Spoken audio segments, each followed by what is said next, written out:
RIRS का जो process है ये काफ़ी एडवांस्ड किडनी स्टोन रिमूवल का ट्रीटमेंट का प्रोसेस है।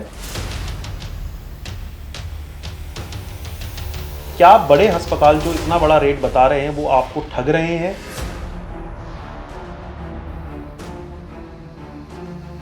लोकल मेड या फिर चाइनीज स्कोप थोड़े से कम कॉस्ट के होते हैं। ये स्कोप की विजन कैसी है?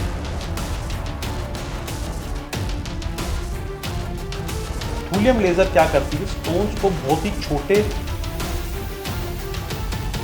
कई बार जब हॉस्पिटल्स में जाते हैं तो वो सिर्फ प्रोसीजर का आपको चार्ज बताते हैं और इन इन्वेस्टिगेशंस का चार्ज नहीं बताते हैं।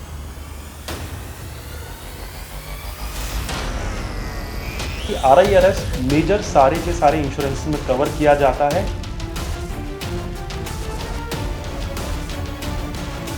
चलिए शुरू करते हैं इस वीडियो।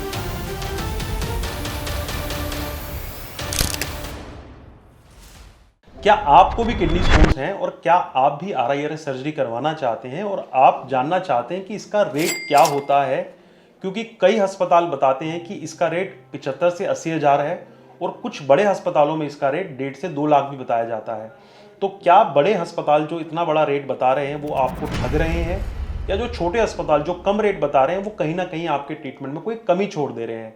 चलिए आज इस वीडियो में बात करेंगे कि RIRS का कॉस्ट किन चीज़ों पर डिपेंड करता है और RIRS प्रोसीजर के लिए जाने से पहले आपको किन चीज़ों का ध्यान रखना चाहिए, अगर आप इंश्योरेंस से करा रहे हैं तब भी और अगर आप कैश में करा रहे हैं तब भी।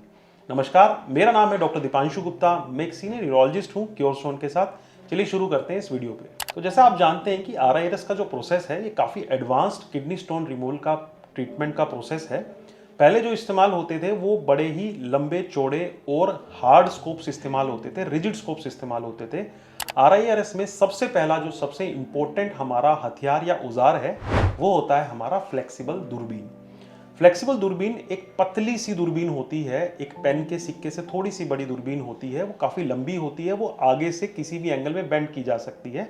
इसके फ्लेक्सिबल नेचर की वजह से काफ़ी ज़्यादा वियर एंड टियर इसमें हो जाता है हर केस में ही, तो इसलिए इसको 10 से 15 केस के बाद यूजुअली बदलना पड़ता है।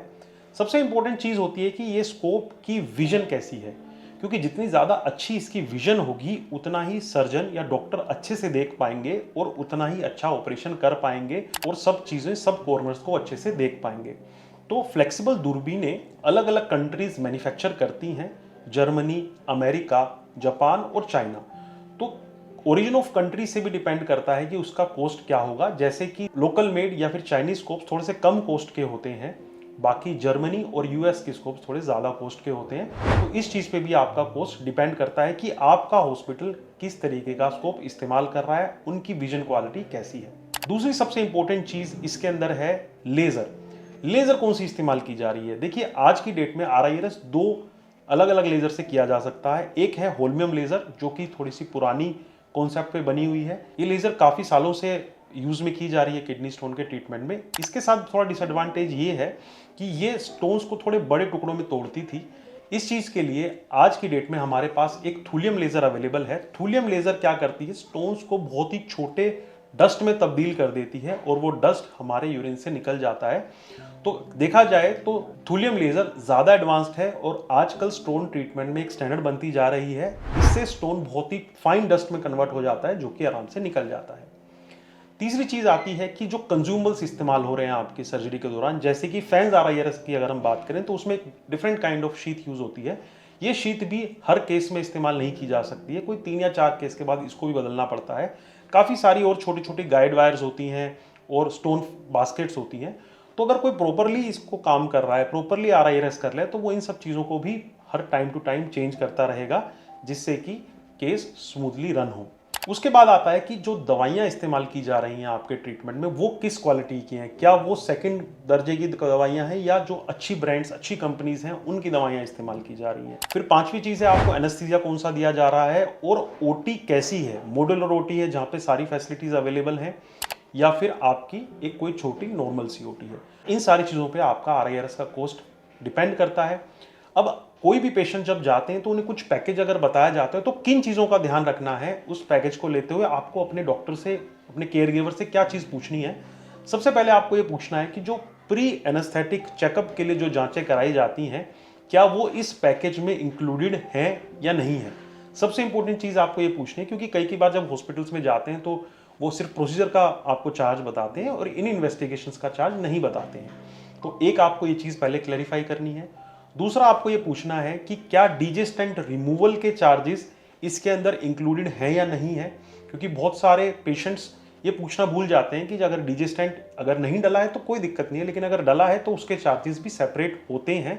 मैक्सिमम हॉस्पिटल्स में उसके चार्जेस सेपरेट ही होते हैं, तो ये भी चीज़ आपको पहले ही पूछनी है।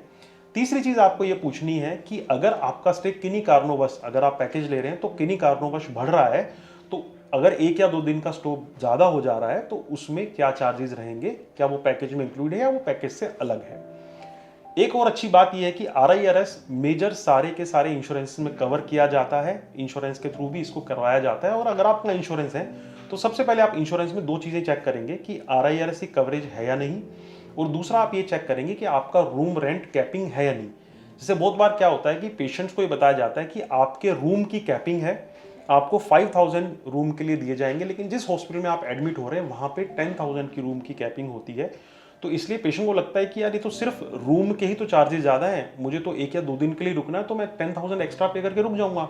लेकिन ये ध्यान रखिएगा, ये प्रोपोर्शनेट हर चीज़ में उसके रेट बढ़ते हैं। तो ये भी एक बार अपने केयर गिवर से, अपने इंश्योरेंस कंपनी में एक बार बात करिएगा।